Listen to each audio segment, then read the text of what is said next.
کی ڈیمانڈز دونوں جماعتوں سے ہیں، یعنی دونوں فریقوں سے ہیں، اور ظاہر ہے ان کی ڈیمانڈ ہے اگر مولانا سینٹ میں اپنا پلڑا پی ٹی آئی کے طرف ڈال دیتے ہیں تو پھر پی ٹی آئی کی اہمیت بن جائے گی، اور اگر حکومت کی طرف ڈالتے ہیں تو پھر حکومت کی اہمیت بن جائے گی۔ اب مولانا کو اگر آپ ان کا ماضی سارا دیکھیں تو مولانا کچھ لو اور کچھ دو کی پالیٹکس کے ماہر ہیں۔ وہ دو قومی اسمبلی کی نشستوں کے ساتھ کابینہ میں بھی آ جاتے ہیں، صوبے میں بھی حصہ لے لیتے ہیں۔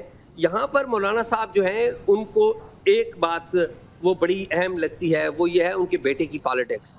وہ چاہتے ہیں کہ ان کی فیملی کی جو پالیٹکس ہے، جو 8 فروری کے انتخابات میں جس طرح وہ بالکل فری ہو گئے، تو وہ چاہتے ہیں کہ کس طریقے سے ان کی پالیٹکس واپس آئے اور ساتھ ہی ساتھ ان کو شیئر ملے مرکز میں بھی اور صوبے میں بھی۔ اور تیسرے نمبر پہ بات یہ ہے کہ وہ کہتے ہیں کہ ان کے ساتھ دھاندلی ہوئی، اور وہ دھاندلی کا الزام صوبے میں لگاتے ہیں، مرکز پہ نہیں لگا رہے۔ وہ کہتے ہیں کہ یہ جو دھاندلی ہوئی ہے وہ پی ٹی آئی کو جتانے کے لیے ہوئی ہے۔ تو اپیرنٹلی یہ باتیں تو کلیئر ہیں کہ مولانا فضل الرحمان حکومت اور اسٹیبلشمنٹ کے ساتھ چلنا چاہتے ہیں۔ اب دیکھنا یہ کہ لیکن سینٹ کی 2 نشستیں شاہ صاحب اور گورنرشپ، کیا یہ محض افواہیں ہیں یا واقعی بھی کوئی صداقت ہے دونوں جانب؟ میرا خیال ہے کہ یہ آپ مختصر بات کریں، شاید ڈیمانڈز اس سے زیادہ ہیں۔ اچھا، اس کی ڈیٹیل آتے گی سامنے۔ میرا نہیں خیال کہ صرف 2 نشستیں اور گورنرشپ ہے، اور بھی کچھ چیزیں ہیں، تو ٹائملی وہ چیزیں آ جائیں گی، آپ دیکھ لیں گے۔ اس میں ڈی آئی خان میں ڈی پی او، ڈی سی او، اس طرح کی تعیناتیاں، پھر صوبے میں اور کچھ بورڈز ہیں، کچھ اتھارٹیز ہیں، اس میں جو نمائندگی ہے، مرکز میں کچھ نمائندگی۔ تو میرے خیال میں وہ خالی چھوٹے سے کیک کے چھوٹے سے ٹکڑے پر اکتفا نہیں کرتے۔ لسٹ لمبی ہے جو ہوگی، لیکن ایک چیز میں آپ سے جاننا چاہوں گا، آپ کا ایک بڑا فیورٹ ٹاپک ہے بانی پی ٹی آئی کے ملٹری ٹرائل کا۔ شاہ صاحب وہ ایک بار پھر باز گشتہ جنرل فیض حمید کے جو ہے وہ بھی ملٹری کسٹڈی کے بارے میں بات ہو رہی ہے، وہاں اصل کیا صورتحال ہے؟ دیکھیں، جنرل فیض حمید تو ملٹری کی کسٹڈی میں ہیں۔ اب دیکھنا یہ ہے کہ اگر عدالتوں سے عمران خان صاحب کو جزا ملتی رہی، سزا نہ ملی، تو پھر خان صاحب کی جو الٹیمیٹ ڈیسٹنی ہے وہ ملٹری کورٹ ہی ہوگا۔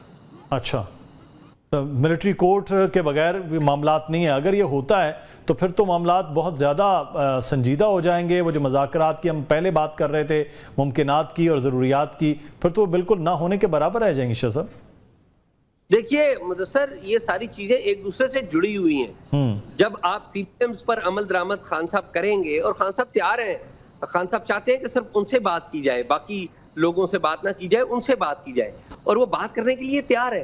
اب معاملہ یہ ہے کہ کیا ان کے اوپر کوئی ٹرسٹ کرنے کے لیے تیار ہے یا نہیں ہے، تو یہ ٹائم بتائے گا کہ کیا ان پہ ٹرسٹ کیا جا سکتا ہے، ان کی گارنٹی کون ہے۔ ابھی تک تو ان کی کوئی گارنٹی بھی دینے کے لیے تیار نہیں ہے۔ لیکن جنرل فیض حمید کی گرفتاری کے بعد جو ہے گرفتاریاں ہوئیں، لیکن اب سلسلہ رک گیا۔ اصل صورتحال کیا؟ کچھ یہ معاملات آگے اور بڑھتے نظر آ رہے ہیں فیض حمید کی گرفتاری کے بعد؟ دیکھیے، جنرل فیض حمید کے ساتھ جن لوگوں کو انہوں نے سزائیں دینی ہیں وہ تو گرفتار ہو گئے ہیں۔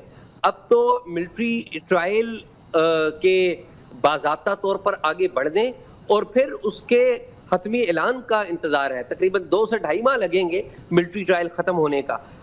جو فیلڈ جنرل کورٹ مارشل، اور بڑا سخت کورٹ مارشل ہوتا ہے یہ جو 4 قسم کے کورٹ مارشل ہوتے ہیں ان میں سب سے سخت ہے جس کا سامنا جنرل فیض حمید کو ہے۔ صحیح۔ اچھا، اس وقت نواز شریف صاحب سے کہ ایک تو باہر جانے کی ان کی دوبارہ سے باتیں شروع ہو گئیں، یہ محض علاج ہے یا بیہائنڈ دا سین کچھ اور معاملہ ہے؟ شاہ صاحب مدثر، میں آپ کی آواز نہیں سن پایا۔ اعزاز سید صاحب، میں یہ جاننا چاہ رہا تھا میاں نواز شریف صاحب کے حوالے سے اگر ہم بات کریں، میاں نواز شریف صاحب کے علاج کے لیے باہر جانے کی دوبارہ سے باتیں ہو رہی ہیں، ایک طرف ان کی خاموشی اور دوسری طرف ان کا باہر جانا، بیہائنڈ دا سین کوئی اور معاملہ ہے یا ویسے محض علاج کے لیے جا رہے ہیں نواز شریف؟ دیکھیں، میاں صاحب جو ہے یہاں پر تو باہر پھر بھی نہیں سکتے۔ برطانیہ جائیں گے تو یورپ میں سائیکلنگ کر لیں گے، باہر آزادی سے گھوم پھر سکیں گے۔ یہاں پر تو دیکھیے 8 فروری کے الیکشنز میں جو ہوا ہے اور اس کے بعد ان کی جماعت کی جو صورتحال ہے وہ تو بڑی بری ہے۔ تو اب میاں صاحب ذرا آزاد فضا میں جانا چاہتے ہیں۔ ویسے بھی عملی طور پر میاں نواز شریف صاحب سیاست کی ریٹائرمنٹ کی فیز سے گزر رہے ہیں۔ اب وہ سیاست سے جبری طور پہ ہی کہہ لیں وہ ریٹائر ہو چکے ہیں۔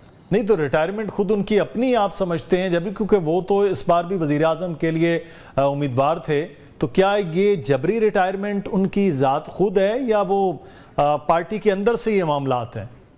کیونکہ خاموشی ان کی بہت طویل ہو گئی ہے۔ تو آپ کو بتا جبری ریٹائرمنٹ میں تو اپنی خواہش نہیں ہوتی، جبری ریٹائرمنٹ میں تو کچھ اور لوگوں کی خواہش ہوتی ہے، ان کی اپنی فیملی، ان کے بھائی اور ان کی بیٹی وہ سامنے آ چکے ہیں، تو اب میاں صاحب کی جو صرف ایک خواہش ہے کہ ان کی بیٹی کامیاب ہو جائے، تو لیٹس سی کیا ہوتا ہے۔ تو یہ جو میڈیا میں بہت زیادہ بات ہوتی ہے کہ جناب دو الگ الگ جماعتیں چل رہی ہیں، فیڈرل میں ایک الگ پاکستان مسلم لیگ ہے، دوسری صوبے میں الگ ہے، یہ واقعی الگ ہے یا صرف وہ دکھاوے کے لیے کہا جاتا تھا جی پہلے بھی ایک تھے آج بھی ایک ہے، کوئی الگ نہیں؟ دیکھیں مفادات تو ایک ہی ہیں، اور مفاد کیا ہے؟ حکومت میں رہنا، باقی پسند ناپسند وہ مختلف ہے۔ اس میں کوئی شک نہیں کہ مریم جو ہے اس کا اورا زیادہ ہے، شہباز شریف صاحب کی پریزنس نہیں ہے، ان کی جو پوسچر ہے وہ کوئی ایکسیپٹیبل پوسچر نہیں ہے۔ آپ دیکھ لیجئے شہباز شریف صاحب کتنے بیان دیتے رہے، پھر الٹیمیٹلی مریم نواز آ کے انہوں نے عدلیہ کے بارے میں بیان دیا، تو جو اورا ہے جو بھی تھوڑا بہت ہے وہ مریم کا ہی ہے۔ وہ الگ بات ہے کہ اوورال جماعت جو ہے نون لیگ، اوورال جماعت جو ہے اس کی بہت بری حالت ہے میدان میں اور لوگوں میں۔ صحیح، نہیں تو بہت کامیاب حکومت کی بات کر رہے ہیں کہ حکومت ٹریک پر ہے، آپ کہہ رہے ہیں جماعت کے طور پہ، تو جماعت ہی حکومت چلا رہی ہے، بلکہ اس کے تو ساتھ ہے باقی جماعتوں کا، تو پھر بھی حکومت نہ چلنا اور جب برے حال آپ جماعت کی بات کر رہے ہیں وہ کس بنیاد پر ہے؟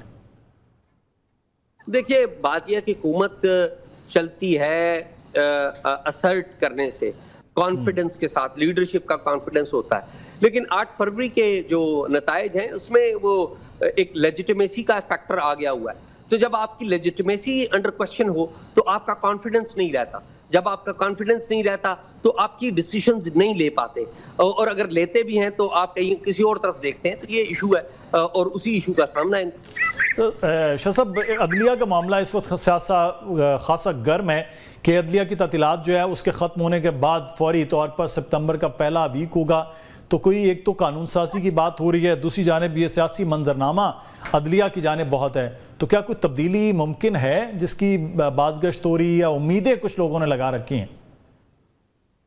نہیں، میرا نہیں خیال کہ ایک بات ہوتا ہے کہ قاضی فائز عیسیٰ جا رہے ہیں، ان کی ایکسٹینشن نہیں ہو رہی، باقی جو جسٹس منصور علی شاہ ہیں ان کے بارے میں ابھی تفصیل سے بات نہیں کروں گا، میں ان کے حوالے سے کوئی کام کر رہا ہوں تو اس لیے میں مناسب نہیں ہے کہ میں اس کے بارے میں بات صحیح، تو قانون سازی کے حوالے سے جو عدلیہ کے حوالے سے ہو رہی ہے، آپ سمجھتے ہیں کہ قانون سازی ہونے جا رہی ہے اس کو بھی مل جائے گی تمام سیاسی جماعتوں کی حمایت عدلیہ کے حوالے سے جو قانون سازی؟ دیکھیے حکومت کے پاس یہ جو قانون سازی ہے جو پرائیویٹ ممبر نور عالم خان نے جمع کروایا ہے، وہ تو اس کے لیے تو سادہ اکثریت چاہیے نا، جی ہاں، وہ تو سادہ اکثریت ہے، اگر کانسٹیٹیوشنل امینڈمنٹ ہے تو دیکھیے وہ لاتے بھی ہیں یا نہیں لاتے۔ صحیح۔